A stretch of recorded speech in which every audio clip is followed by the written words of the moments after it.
Movie Recap Tagalog here. Isang babae na tumakas mula sa pagkakabihag kasama ang dalawang bata na nagbunsod sa muling pagbubukas ng isang 13 taon na kaso ng nawawalang tao. Ang kwento ay isinalaysay mula sa iba't ibang pananaw at nagtatampok ng isang malaking twist. Ang babaeng nakatakas ay hindi ang nawawalang si Lina, kundi isang ibang biktima, si Jasmine, na napilitang mamuhay bilang si Lina at palakihin ang dalawang anak ng bumihag. Nakatuon ang pelikula sa nagaganap na misteryo habang sinusubukan ng pamilya at pulisya na pagtagpi-tagpiin ang katotohanan sa likod ng pagkawala at paghihirap ng babae. Nagsisimula ang palabas kay Lina, isang matalino at magandang babae. Ngunit isang umaga, biglang namatay ang telepono ni Lina at pagkatapos ay nawala siya. Sinubukan ng pulisya na hanapin ang kinaroroonan ni Lina, ngunit ang lahat ng mga pahiwatig ay walang patutunguhan. Tila nawala na lamang si Lina sa mundo. Parang 13 taon na siyang nawawala. Walang nakakaalam na siya ay nakakulong sa hindi makataong paraan. Siya ay naging asawa ng isang lalaking may sakit. Bukod pa rito, nagkaroon siya ng 2 anak. Ngayon, ang mga bata ay naglalaro kasama ang kanilang ina. Gayunpaman, nang tumunog ang doorbell, dali-daling pumila ang mga bata, nakataas ang kanilang mga kamay, naghihintay sa kanilang ama na mag-inspeksyon.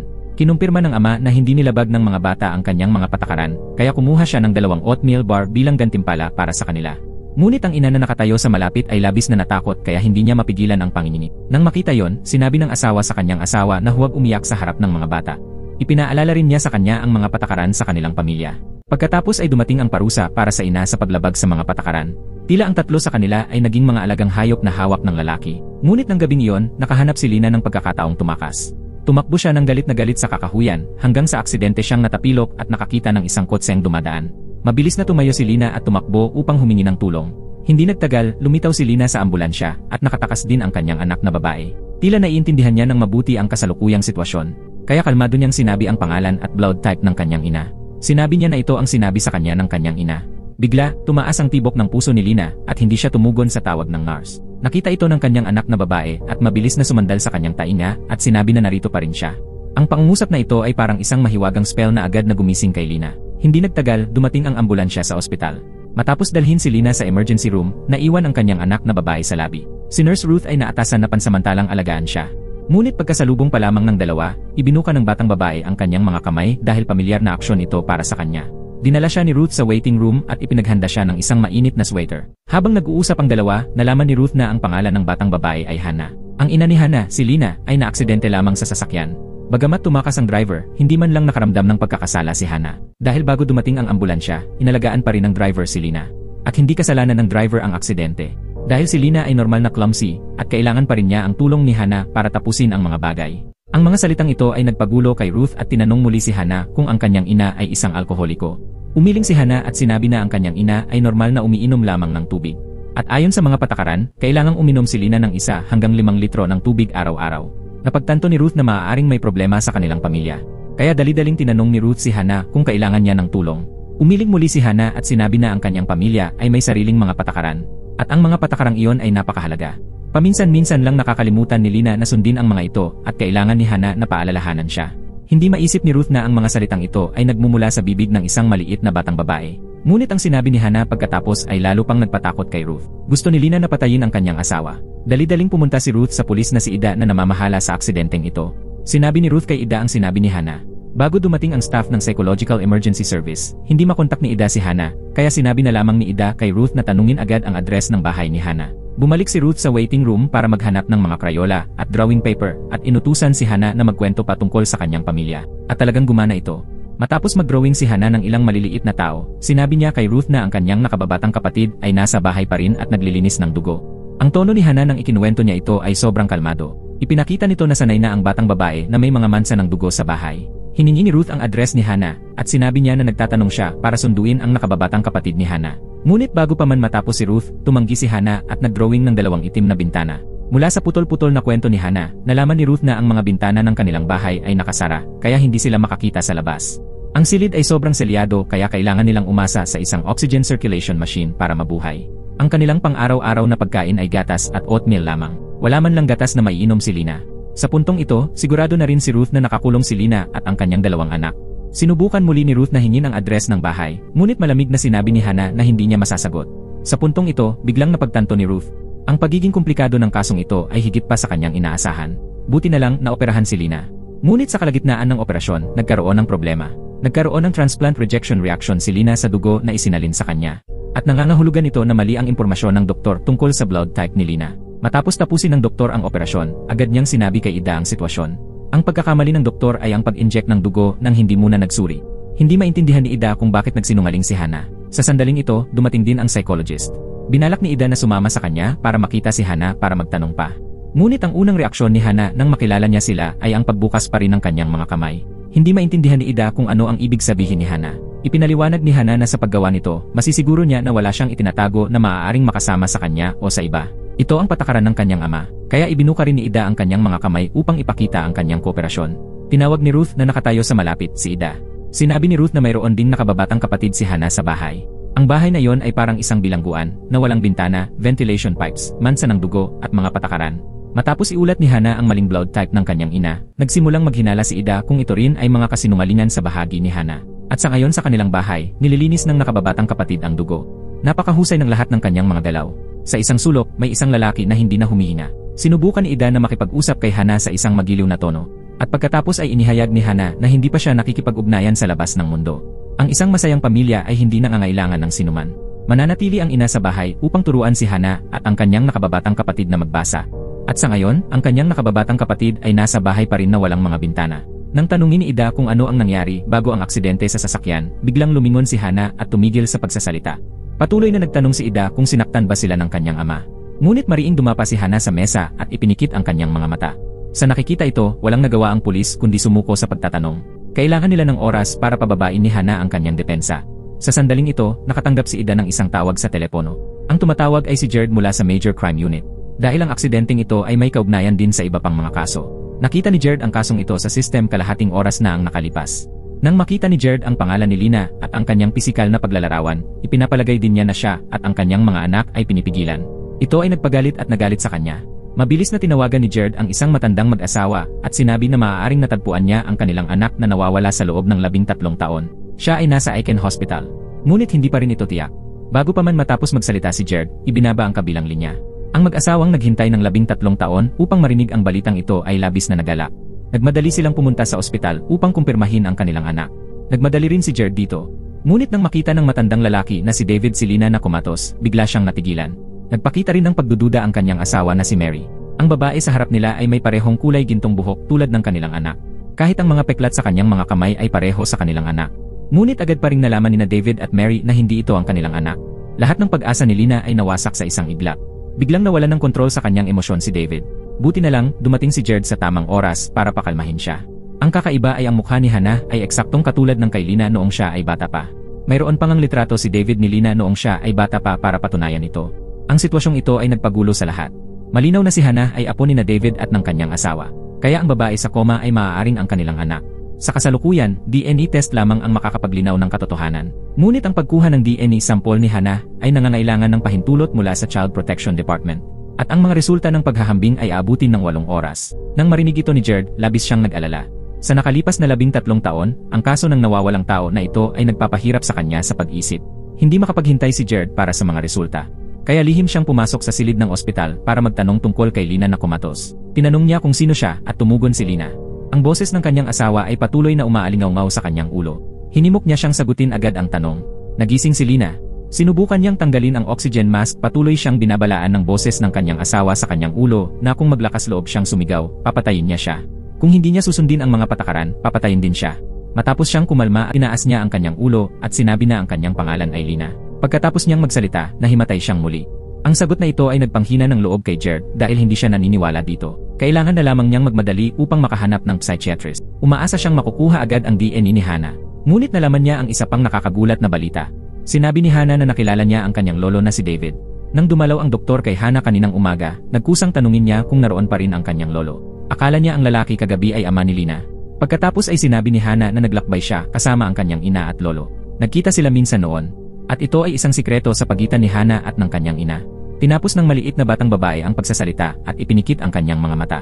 Naalala niya ang mainit na alaala kasama ang kanyang lolo sa malaking hardin. Sinabi ng psychologist na minsan ang mga tao ay nagpapapangit ng bahagi ng katotohanan dahil sa psychological trauma upang umangkop ito sa kanilang mga karanasan at emosyon. Kaya hindi matukoy ng psychologist kung ang sinabi ni Hana ay totoo o isang ilusyon. Nangangahulugan din ito na maaaring nakilala talaga ng maliit na batang babae ang kanyang lolo. Natagpuan ni Jared si David at sinabi na inamin ni Hannah na si David ang kanyang lolo. Pagkatapos ay tinanong ni Jared kung nakilala na ba ni David si Hannah noon. Naiintindihan din ni David ang ibig sabihin ni Jared. Pinaghihinalaan ni Jared na kinidnap mismo ni David ang kanyang anak. At ito ay nagpagalit sa kanya. Itinulak ni David si Jared at ibinagsak ang pinto at umalis. Matapos kumalma si Jared, pinaghihinalaan din niya na nababaliw na siya. Hindi nagtagal, nakatanggap si Jared ng pahintulot mula sa Child Protection Department. At pinayagan ng doktor na kumuha ng sampol ng dugo mula kay Hannah. Binigyan ni Ruth si Hannah ng isang sunglasses. Dahil si Hannah ay nanirahan sa isang silid na walang bintana sa loob ng maraming taon, ang kanyang mga mata ay medyo natatakot sa liwanag. Ngunit si Hannah ay umaangkop ng napakahusay sa lahat ng bagay sa labas. Hindi nagtagal, sinabi ni Ruth kay Hannah na alis na siya. Pupunta siya sa isang dalubhasang psychological counseling hospital upang manirahan. Hindi tumutol si Hannah dito. Humiling lamang siya na makita ang kanyang ina bago umalis. Nang pumunta si Hannah sa tabi ng kama ng kanyang ina, habang hindi nakatingin si Ruth, tahimik na isinuksok ni Hannah ang isang bagay sa kamay ni Lina. Agad pagkatapos, sumandal si Hannah sa tainga ni Lina at sinabi na palaging kasama ni nanay si tatay. Pagkatapos ay walang anumang ekspresyon si Hannah at umalis. Ngunit nang magsara ang pinto, binuksan ni Lina ang kanyang mga mata. Nagpanggap lang na natutulog si Lina. Ang inilagay ni Hannah sa kanyang kamay ay isang piraso ng basag na salamin. Ang mga salita ni Hannah ay eksaktong katulad ng isang banta. Walang sinabi si Lina. Ngunit mabilis niyang itinago ang piraso ng basag na salamin. Hindi nagtagal, natagpuan muli ni Jared si Lina. Umaasa pa rin siyang marinig ang katotohanan mula sa kanya. Ngunit kahit anong itanong niya, nanatili siyang tahimik. Hanggang sa nagpakita si Jared ng litrato ng tunay na Lina na nagpakita ng anumang reaksyon ang kanyang mukha. Tinanong niya kung ano ang tunay na Lina. Sinabi ni Jared na si Lina ay masigasig, matalino at kaibig-ibig. Mayroon siyang magandang kinabukasan. Ngunit isang umaga 13 taon na ang nakalipas, biglang namatay ang telepono ni Lina. At nawala din siya. Noong panahong iyon, sinuri ng pulisya ang lahat sa paligid. Ngunit hindi sila makahanap ng anumang pahiwatig. Wala nang balita tungkol kay Lina. Sa loob ng 13 taon, ang mga magulang ni Lina ay nabubuhay sa sakit. At ngayon ay nakatayo sila sa labas. Umaasa silang makakuha ng balita tungkol sa kanilang anak. Nakiusap si Jared sa kanya na tulungan sila.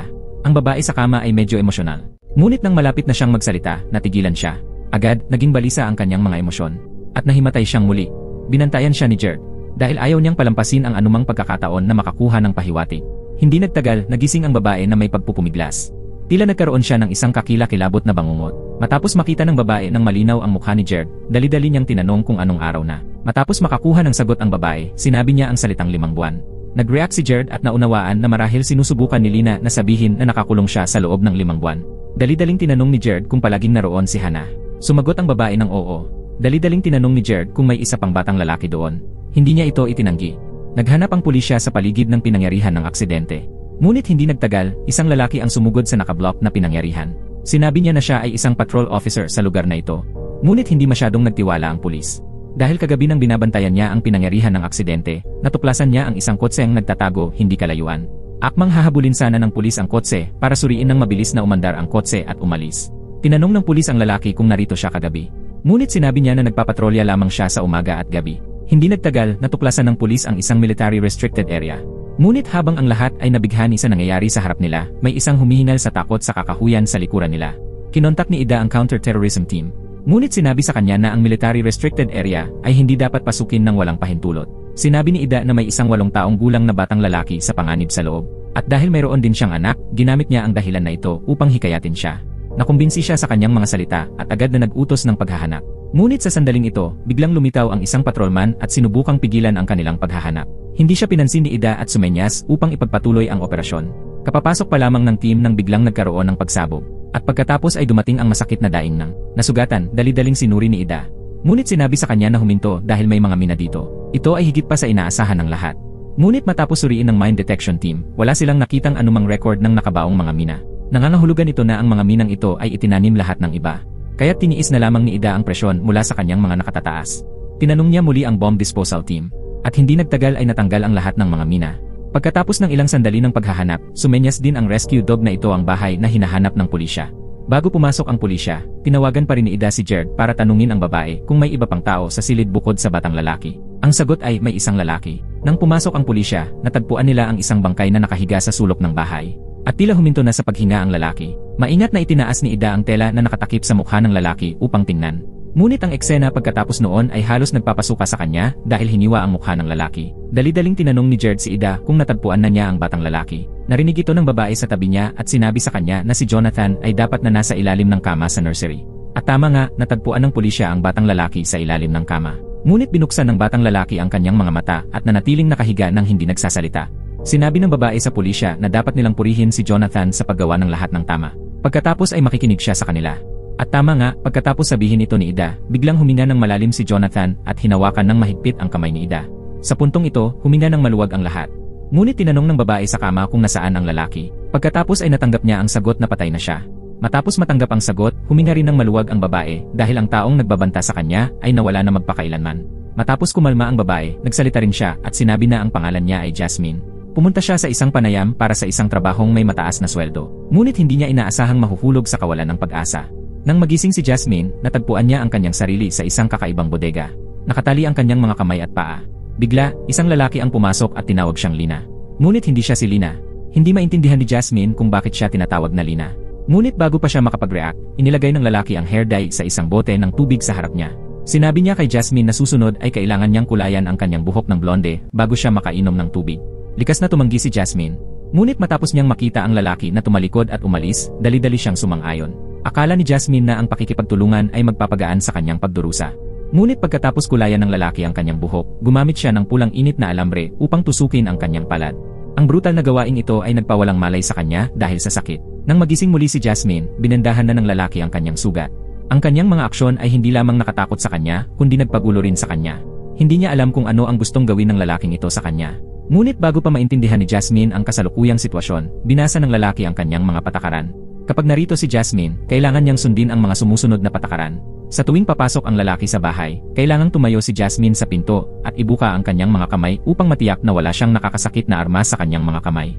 Makakakain lamang si Jasmine o makakapunta sa banyo sa oras na tinukoy niya. Biglang nakaramdam ng pagkadismaya si Jasmine. Ngunit galit na hinawakan ng lalaki ang kanyang nakataas na kamay. Sinigawan niya siya na mag-ingat na huwag dumihan ang damit na suot niya. Labis na nasaktan si Jasmine kaya nawalan siya ng malay. At nang magising siyang muli, biglang lumitaw ang dalawang kakaibang bata sa harap niya. Tinatawag siyang ina, natakot si Jasmine sa eksena sa harap niya. Dahil hindi pa siya kasal, paano siya magkakaroon ng mga anak? Sinabi ni Jasmine na hindi niya mga anak ang mga ito. Ngunit malumanay na yumuko ang lalaki sa harap niya at tinawag siyang Lina. Sinabi niya na ang dalawang bata ay kanyang mga anak at ang lalaki sa harap niya ay kanyang asawa. Noon lamang napagtanto ni Jasmine na siya ay kinidnap. Siya ay naging kapalit para sa babaeng nagngangalang Lina. Marahil ang dalawang bata ay mga anak ni Lina. Kailangan ng lalaki na gampanan ni Jasmine ang papel ng kanilang ina. Sa mga sumunod na araw, sasanain siya ng lalaki na kumilos ayon sa mga patakaran. Sa simula, sinubukan ni Jasmine na lumaban. Ngunit sa halip, nakatanggap lamang siya ng brutal na pambubugbog. Hiniling din ni Jasmine kay Hana na tulungan siya. Ngunit bumulong lamang si Hana kay Jasmine na dapat siyang makinig sa lalaki. Dahil sa itaas ng kanilang mga ulo ay isang surveillance camera na walang blind spots. Sa oras na ito, naunawaan din ni Jasmine na hindi siya makakatakas mula dito. Pagkatapos nito, sinunod na lamang ni Jasmine ang mga patakaran ng lalaki. At ginawa niya ang kanyang sarili bilang ina na nagngangalang Lina ng mga bata. Sa wakas, isang gabi pagkalipas ng 5 buwan, sinamantala ni Jasmine ang pagkakataon na makatakas. Sinamantala niya ang kawalan ng atensyon ng lalaki at pinalo siya sa ulo gamit ang isang crystal ball. Ngunit hindi pa nakakalayo si Jasmine nang mabangga siya ng kotse at kinailangan na maospital. Ang taong nakatakas kasama si Jasmine ay si Hana. Kalaunan, natagpuan ng pulisya ang bahay kung saan sila kinulong. Natagpuan din ng pulisya ang isang batang lalaki na nagngangalang Jonathan at isang lalaking bangkay na may mutiladong mukha. Matapos lamang malaman ni Jasmine ang balitang ito na naglakas loob siyang ihayag ang kanyang tunay na pagkatao. Ngunit ang lalaking bangkay ba talaga ang lalaki? At kung si Jasmine ay isang kapalit lamang para kay Lina, saan nagpunta ang tunay na Lina? Nagsagawa ng masusing paghahanap ang pulisya sa bahay. Maingat na sinuri ni Detective Jared ng Major Crimes Unit ang bawat sulok dahil ang pagkawala ni Lina ay naging patuloy na pinagmumulan ng insomnia sa kanya sa loob ng 13 taon. Hindi nagtagal ay natuklasan ng pulisya ang isang malaking bilang ng mga surveillance camera. Natagpuan din ni Jared ang isang painting sa kama sa silid ng mga bata. Sa painting ay isang luntiang hardin kasama ang mga magulang ni Lina. Malinaw na iginuhit niya ang larawang ito. Dahil hindi makalabas si Lina, ginamit niya ang pamamaraang ito upang ipakilala ang kanyang anak sa kanyang mga magulang. Ipinaliwanag din ito kung bakit sinabi ni Hana na nakilala niya ang kanyang lolo at nagpakasaya siya sa malaking hardin. Ito ang lahat ng kaligayahan na inakala ni Hana. Labis na nalungkot si Jared matapos malaman ito dahil alam niyang malamang na nasaktan si Lina. Mabilis na natagpuan ng pulisya ang router na nakakonekta sa surveillance. Nang putulin ng pulisya ang kuryente, ang surveillance screen sa isang misteryosong silid ay ganap ding nawalan ng signal. Agad pagkatapos, narinig ng pulisya sa loob ng bahay ang ingay at ang pulang ilaw ay patuloy na kumikislap. Matapos mapagtanto ng pulisya ang problema, sumugod siya palabas. Sinabi niya sa lahat na tumakbo dahil sasabog na ang bomba. Buti na lang, nakatakas ang lahat sa tamang oras. Noon lamang napagtanto ng pulisya kung gaano nakakatakot ang lalaking iyon. Hindi nagtagal pagkatapos ng bangkay na natagpuan sa bahay, dumating ang mga resulta ng autopsy. Namatay ang lalaki mula sa isang mapurol na bagay na bumali sa kanyang liig mula sa likuran. Ang mga pinsala sa kanyang mukha ay pawang idinulot pagkatapos ng kanyang kamatayan. Ang instrumento na sanhi ng mga pinsala ay tumugma sa glass ball na natagpuan ng pulisya sa bahay. Ang kanyang DNA ay hindi tumugma sa DNA ng dalawang bata. Nangangahulugan ito na ang biktima ay maaaring isang kasabwat, ngunit hindi siya ang tunay na mamamatay. Pagkatapos, inihayag ng forensic pathologist ang higit pang nakakagulat na balita. Bagamat ipinakita ng genetic comparison ng dalawang bata na silang dalawa ay mga anak ni Lina, hindi sila pareho ng ama. Hindi pa nakababawi ang pulisya mula sa pagkabiglang ito. Nang makatanggap sila ng balita na isang bungo ang natagpuan sa kakahuyan hindi kalayuan sa bahay, alam ni Jared na malamang na ito ang kay Lina. Bagamat alam niyang napakaliit ng pag-asa na buhay pa si Lina, hindi pa rin niya matanggap ang ganoong resulta. Nang matapos ng pulisya ang paghahambing ng mga gen ng bungo, natuklasan nila na hindi ito kay Lina. Ngunit natagpuan nila ang dalawang hibla ng buhok ni Lina sa hair tie. Nangangahulugan ito na ang babaeng ito ay kapalit din ni Lina at namatay siya 15 buwan na ang nakalipas. Si Jasmine ay kinidnap 5 buwan na ang nakalipas, kaya dapat ay may iba pang mga biktima sa pagitan ng 10 buwan. Ipinagbigay alam ni Jared sa mga magulang ni Lina. Ngunit hindi ito maituturing na magandang balita para sa kanila dahil kung ang lalaki ay naghahanap ng kapalit para kay Lina, nangangahulugan ito na wala na siyang buhay. Pagkatapos ay inilabas ni Jared ang isang tambak ng mga litrato. Ito ang mga litrato ng mukha ng lalaki na muling itinayo ng pulisya. Tinanong ni Jared si David kung nakikilala niya ang taong nasa mga litrato, ngunit sinabi niyang hindi pa niya nakikilala ang taong ito. Pagkatapos ay nagalit si David at pinuna ang pulisya sa hindi pa paghahanap sa mamamatay. At bakit hindi tanungin ni Jared ang babaeng nagngangalang Jasmine? Dahil gustong protektahan ng pulisya ang biktima. Hindi pinapayagan ang pagtatanong kay Jasmine sa oras na ito. Pinalabas si Jasmine mula sa ospital, ngunit tumanggi siyang bumalik sa kanyang bayan kasama ang kanyang ama. Lumipat siya sa isang apartment ng mag-isa. Isinaayos ng pulisya na protektahan siya sa lahat ng oras. Ngunit nang pumasok si Jasmine sa apartment, isang lalaking nakaupo sa isang kotse, hindi kalayuan ang nanonood sa lahat. Akala niya ay makakabalik si Jasmine sa kanyang normal na buhay, ngunit naghintay pa rin siya hanggang pagkatapos ng alas 6 para kumain. Tila malaki ang impluwensya ng mga patakaran ng lalaki sa kanya. Lumalala ang kanyang sitwasyon habang patuloy na umaalingaw sa kanyang ulo ang boses ng lalaki. Hinimok niya siyang magtrabaho sa mga takdang oras. Sa wakas, hindi na matiis ni Jasmine. Kumuha siya ng hair dye at kinulayan ang kanyang buhok ng itim. Sinubukan niyang tumakas mula sa boses na kumokontrol sa kanya. Ngunit habang pinatutuyo ni Jasmine ang kanyang buhok, narinig niya ang katok sa pinto. Sinabi ng babae sa labas na nagdala ang kanyang ama ng ilang prutas at gulay. Naghintay si Jasmine hanggang sa marinig niyang umalis ang babae bago maingat na buksan ang pinto at dali-daling ipasok ang kanyang bag. Ngunit ang nasa loob ng bag ay nakakatakot sa kanya. Sa loob ng bag ay isang kahon ng blonde hair dye at ilan sa mga granola bar na madalas niyang kinakain noong siya ay nakakulong. Sinabi ng lalaki na hindi niya hahayaang mabuhay si Jasmine kung maglakas loob siyang sumigaw. Nangangahulugan ito na buhay pa ang lalaki at malapit sa kanya. Ngunit bago pa kumalma si Jasmine, tumunog muli ang doorbell. Ipinahayag ni Jared na gusto niyang makipag-usap kay Jasmine. Mabilis niyang nilinis ang mga bagay sa sahig at nagpanggap na walang nangyari bago niya binuksan ang pinto para sa kanya. Tinanong ni Jared kung ang taong nagkulong kay Jasmine ay palaging isang tao. Sumagot si Jasmine na tiyak na isang tao. Ipinakita ni Jared sa kanya ang isang litrato ng muling itinayong biktima at tinanong kung nakita na niya ang lalaking ito. Natakot si Jasmine nang makita niya ang litrato dahil ito ang lalaking bumangga sa kanya habang tumatakbo. Naaalala pa rin ni Jasmine ang natataranta na mukha ng lalaki na gustong tumawag ng ambulansya para sa kanya. Dali-dali niyang itinago ang kanyang pagkataranta. Umaalinggaw muli sa kanyang ulo ang boses ng lalaki. Hinimok niya siyang sagutin ang tanong. Gustong sumagot ni Jasmine ngunit humikbi siya. Sinabi niya na nakikilala niya ang taong ito. Nakita ni Jared na balisa ang mga emosyon ni Jasmine kaya hindi na siya nagpatuloy sa pagtatanong. Ngunit ang ekspresyon at sagot ni Jasmine ay nagpaniwala kay Jared na ang kasong ito ay maaaring may maraming salarin. Natuklasan ng pulisya ang maraming babaeng kalansay sa kabubatan. Kakaiba, lahat sila ay nakasuot ng parehong damit, parehong sapatos, may parehong peklat, at parehong pangalan, Lina. Silang lahat ay kinidnap ng kakaibang lalaki noong sila ay nag-iisa at pagkatapos ay kinulong upang maging mga kapalit ni Lina. Ang gawain ng mga kapalit na ito ay alagaan ang dalawang anak ni Lina. Sa kasalukuyan, bagamat natagpuan na ang mga bangkay ng mga biktima, hindi pa natatagpuan ang bangkay ni Lina. Sinuri ng pulis na si Jared na patuloy na naghahanap ang mamamatay ng kapalit para kay Lina dahil gusto niyang panatilihin siya sa kanyang tabi. Nangangahulugan ito na napakahalaga ni Lina sa mamamatay. Kaya ang bangkay ni Lina ay dapat na nasa isang napakahalagang lugar para sa mamamatay. Ngunit sa kasalukuyan, walang anumang impormasyon ang pulisya tungkol sa lalaking iyon. Ang tanging lalaking bangkay na natagpuan sa bilangguan ay hindi ama ng dalawang bata. Hindi rin matukoy ng pulisya kung siya ang tunay na mamamatay o isang kasabwat. Biglang nagkaroon ng hinala si Jared na ang anak ni Lina na si Hannah ay kasalukuyang nasa edad 12 o 13. Bukod pa rito, ang batang babae at ang kanyang nakababatang kapatid na lalaki ay may magkaibang ama, kaya posibleng buntis si Lina bago siya kinidnap. Posible na matatagpuan ni Jared ang mamamatay sa pamamagitan ni Hannah. Hinahanap niya ang lahat ng dating kasintahan ni Lina bago siya nawala at kinokolekta ang impormasyon ng DNA mula sa bawat isa sa kanila. Hindi nagtagal, ipinakita ng mga resulta ng paghahambing ng DNA kung sino ang biolohikal na ama ni Hana, ngunit mayroon siyang sariling pamilya na may 2 anak. Hindi rin siya nakatira dito. Ipinakita nito na hindi maaaring ang ama ni Hana ang killer, kaya ang killer ay maaari lamang ang ama ni Jonathan. Ang parehong mga bata ay ipinadala sa mga pasilidad ng psychological counseling. Dito, sasanayin sila ng mga doktor upang mamuhay sa isang normal na lipunan.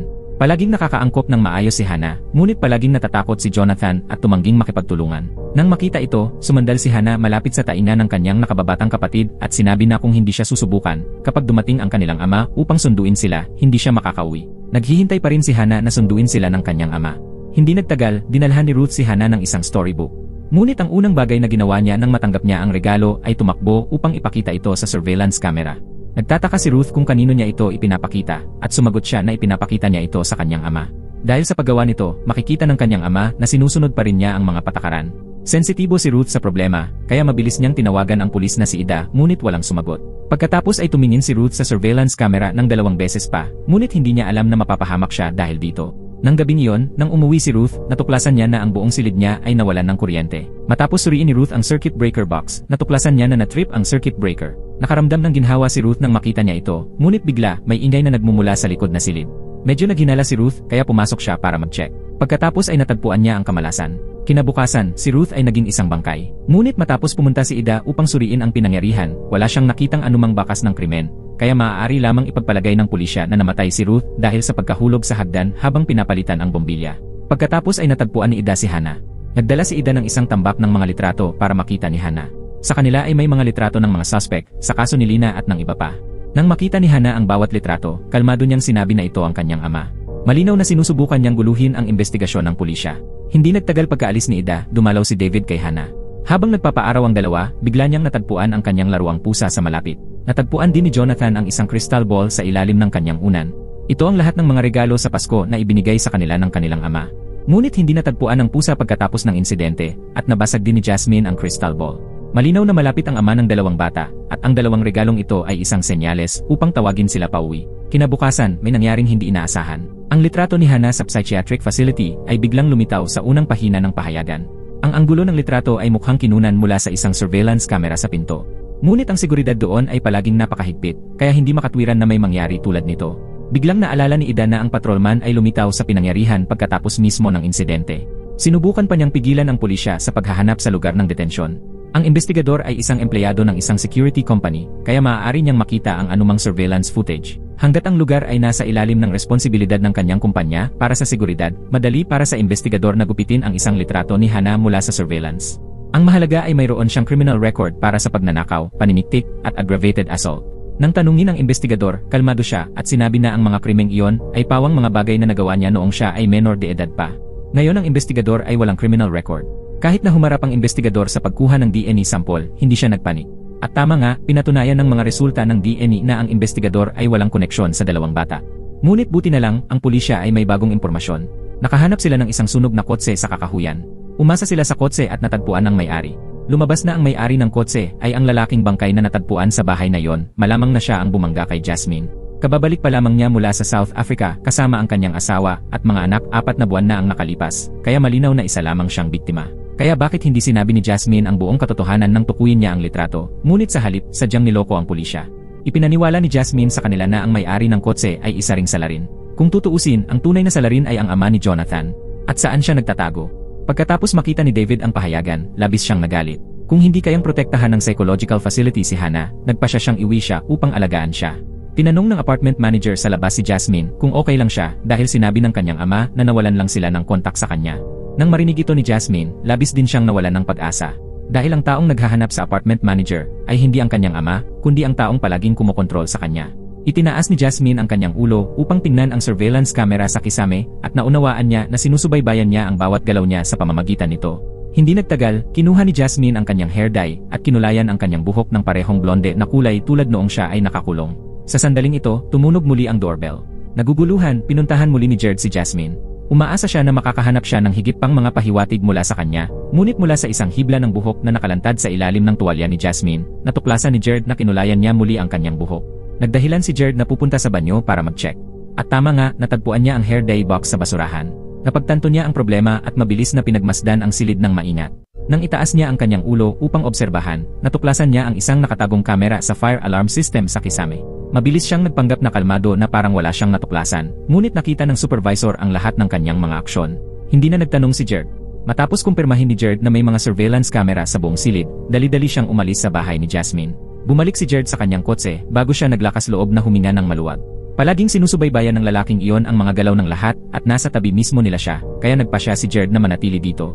Pagkaalis ni Jared, inimpake ni Jasmine ang kanyang mga gamit. Nasa ulo niya ang boses ng lalaki. Kinumpleto niya siya sa kanyang mahusay na trabaho at tinanong kung handa na siyang umuwi. Pagkatapos ay isinuot ni Jasmine ang kanyang mga damit sa pagkabihag at tumingin sa salamin at tinawag ang kanyang sarili na Lina. Dinala si Hannah sa bahay ni David. Maaga pa ay nag-ayos na si David ng isang silid para kay Hannah, ngunit sa kalagitnaan ng gabi, bigla siyang nagising sa isang ungol na ingay sa bubong. Nang suriin ni David, natuklasan niya na nawala si Hannah, ngunit hindi nagtagal, natagpuan niya siya sa bintana sa ibaba. Nakatayo si Hannah sa harap ng bintana na kumakaway sa labas. Nakahinga ng maluwag si David nang makita yon, ngunit nang magising siya kinabukasan, wala na naman siya.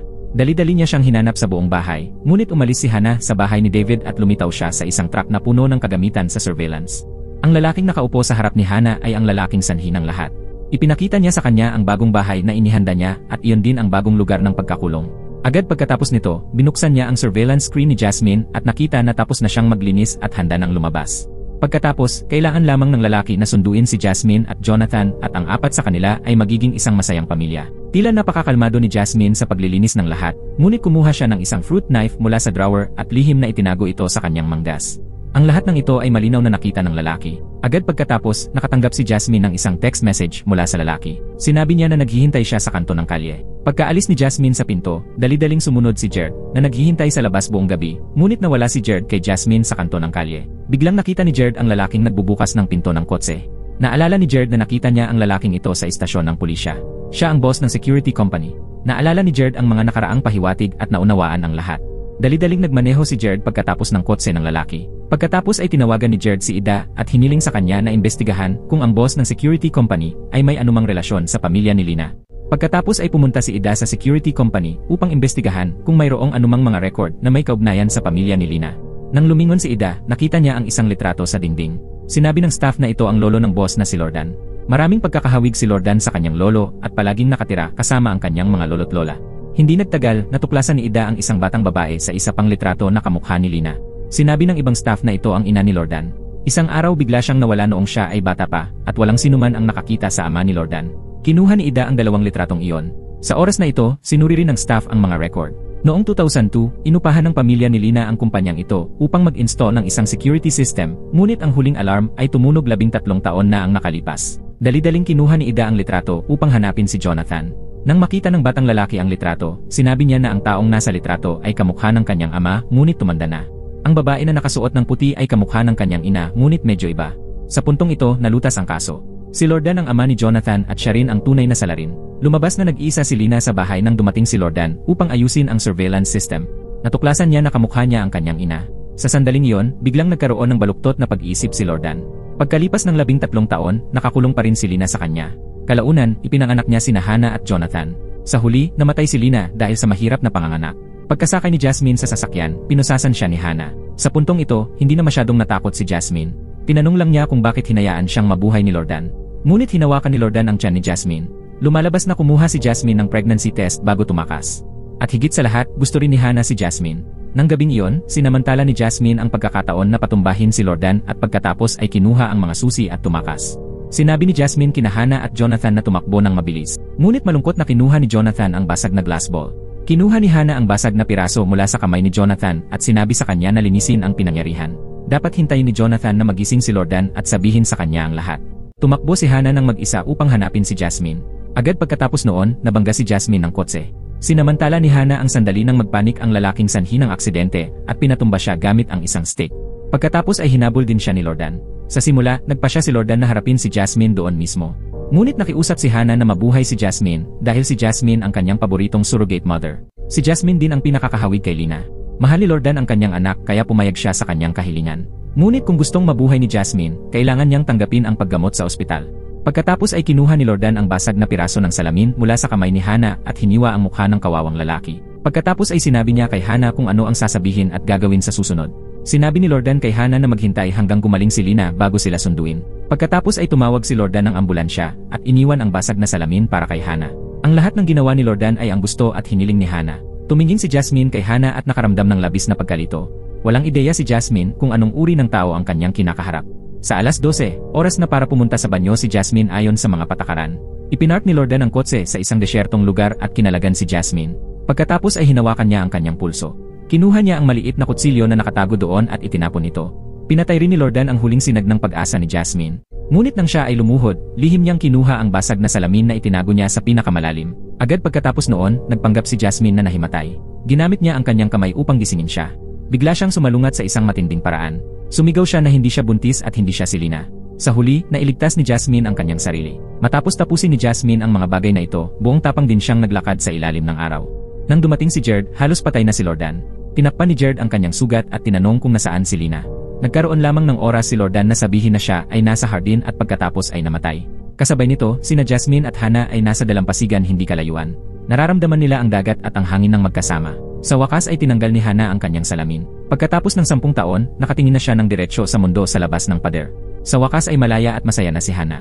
Kalaunan, ang mga labi ni Lina ay aktwal na nahukay sa hardin. Nakayanan din ni Hana at Jonathan na mamuhay ng normal tulad ng ibang mga bata. Sila ang huling regalo na iniwan ni Lina para sa kanyang mga magulang. At dito nagtatapos ang pelikula. Maraming salamat sa panonood. Hanggang sa muli, paalam.